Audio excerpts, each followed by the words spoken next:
Ebeth, haven't gotten any new information from deputies yet, but I did get a little bit closer to the area where you can see the investigators are talking to one another right now. And it's in that area where I noticed there was blood on the ground. And you know the morning commute is already stressful. This is probably making it even worse. We've been hearing people honking all morning. Like that, trying to get through this roadblock. Now, right now, we're on Orange Avenue. You can see the Norwegian Sun dock behind me here at Terminal 10 at Port Canaveral, and the ship arrived about half an hour early today, but once it leaves later this afternoon, it will make history. It will be the first ship to ever cruise from Port Canaveral to Havana.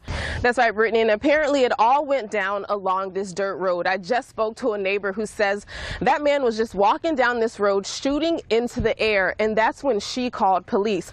Now, she says he shot and killed her dog who was living in a shed behind this home, and then shot another dog in this yard. First, I want to show you just some of the damage that car caused when it crashed into the front door here. You can see some of the drywall from inside of the store knocked out, had to be gutted, and out here now, they're still cleaning up this mess. The business is open, but they're still working on cleaning things up. But we spoke to people who live around here. They say this is not the first time that thieves have targeted businesses here, and now they're worried that the crime could spread to the homes right across the street. When this guy initially spoke to detectives, he told them that he was the victim of a home invasion. When deputies got to the home, they found the dead body of Christina Danielle Scar. And when detectives dug a little deeper, they say they found evidence to prove this guy wasn't a victim at all. Just to give you guys some perspective of how deep the water is in some areas, this is actually a parking lot, and right over here is a car practically underwater. We're hopping on now, and next time we see you guys, we'll be at the new train station. So I'm going to send it back to you. We're reporting live. That's right, Ebeth. You know, when he told me this, I was shocked, because if I were in that situation, let's just say I would feel completely different. Now, he says he wants to forgive this person and actually wants to help them avoid any jail time. That's right, Ebeth. And the overall tone of John Mina's briefing was that this is a very serious and active situation. Serious because this suspect has barricaded himself inside of an apartment. He's believed to be armed, and we're told that he has 4 hostages with him, all of whom are children. We're told the youngest one is 1 year old, the oldest is 12. Now take a listen to what we just heard from John Mina. He has 4 hostages. More than 1,100 Duke Energy workers headed up to the Carolinas today to help with the aftermath of the storm. Now, they're going to be working on transformers like this, but massive flooding that's expected after Florence rolls through could impact their response time. Cars stalled on the road in Bonita Springs. Water flowing over Bonita Beach Road, leaving this community underwater after Hurricane Irma ripped through Southwest Florida. Jefferson Garcia lives back here. The only way home now is by kayak. You're just lucky to be alive, you know?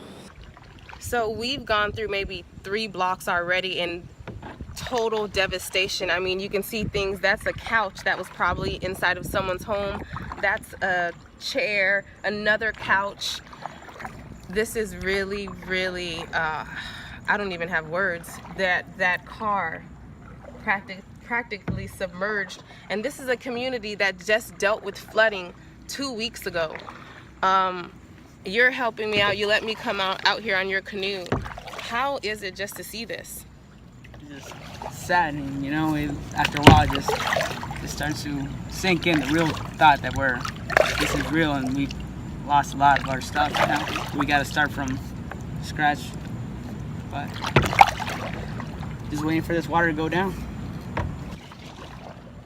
In some parts, the water is waist deep. We're gonna try to get out to give you guys a better look at just how deep this water is in some communities. But some of the homes were built up a little bit higher, so they were a bit better off. Like this one, for instance, you can see the water is maybe up to 1 inch or 2, but then you have other homes like this one right next to it, where there's probably 3 feet of water inside.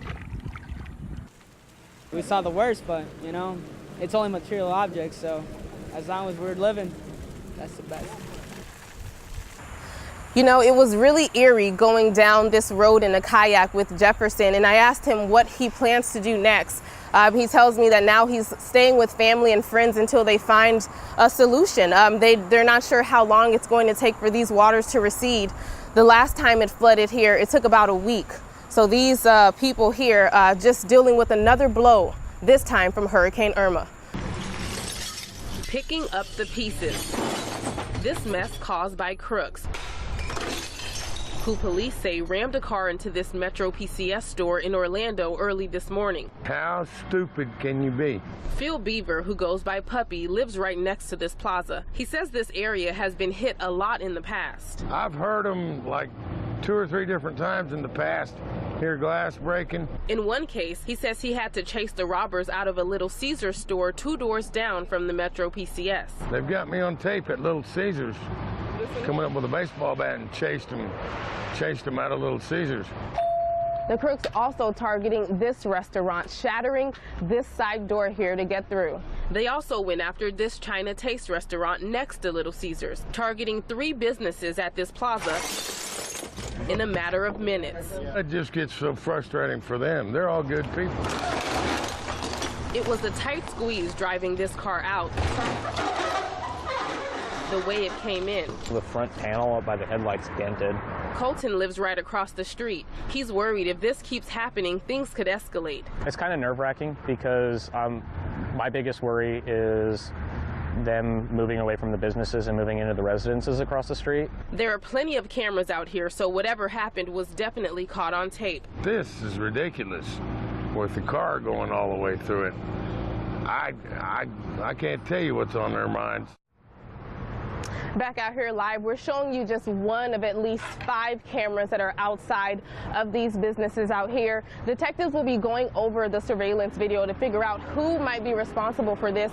We're also waiting to figure out who owns that car.